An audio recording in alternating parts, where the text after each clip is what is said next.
اپنی صحت کے متعلق مزید معلومات حاصل کرنے کے لیے ابھی ہمارا چینل سبسکرائب کریں اور بیل آئیکن کو دبانا مت بھولیں۔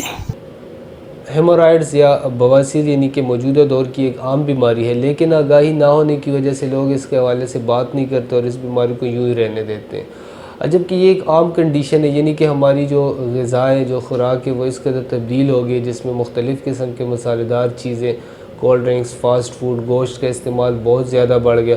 جس کی وجہ سے جو ہے ہماری جو آنتیں ہیں، اس کا جو فعل ہے، جو کام ہے، فنکشن ہے، وہ یعنی متاثر ہو جاتا ہے، یا آنتوں کی جو سوزش ہوتی ہے اس کی وجہ سے ہمارے پاس ایک کنڈیشن جو ہے، یعنی مسلسل قبض رہنے کی وجہ سے ہمارے پاس جو کنڈیشن بنتی ہے، یعنی اسے ہم بواسیر کہتے ہیں۔ اور یہ کنڈیشن ہوتی کیا ہے بیسیکلی؟ تو اس میں یہ جو ریکٹم ہے، مقعد ہے، تو وہاں پر مسلسل پریشر پڑنے کی وجہ سے، بوجھ پڑنے کی وجہ سے وہاں کی جو خون کی نالیاں ہوتی ہیں وہ سوج جاتی ہیں، وہ پھول جاتی ہیں، وہاں پہ مسے بن جاتے ہیں۔ تو اس کنڈیشن کو ہم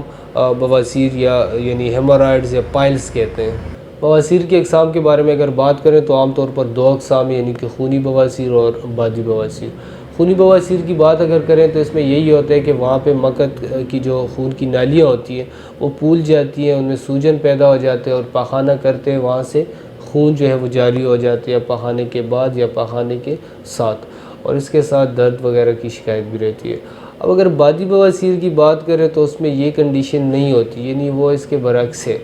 بادی بواسیر میں خون کا آنا جو ہے یہ نہیں ہوتا، لیکن اس کے علاوہ یہاں پہ دکن کا احساس اور خارش وغیرہ، درد وغیرہ،